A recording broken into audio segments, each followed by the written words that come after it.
জীবনের সকালবেলা সূর্য উঠে ওঠে, বিকালবেলা সূর্য ডুবে ডুবে, মাঝখানের দ্বীপ প্রহরে সূর্য তেজ দেয়, আলো দেয়।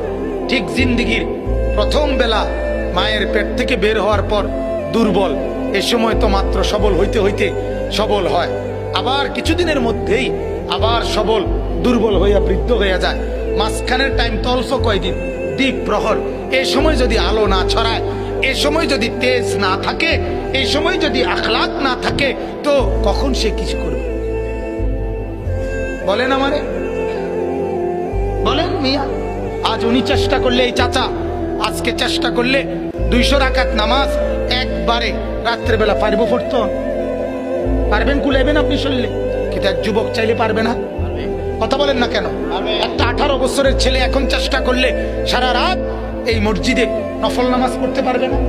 আল্লাহ তাকে এই শক্তি দিছে, সে এই সব অফুরন্ত শক্তি নষ্ট করে দিয়েছে শুধু এই ছবি দেখা, উলঙ্গ, বেহায়া।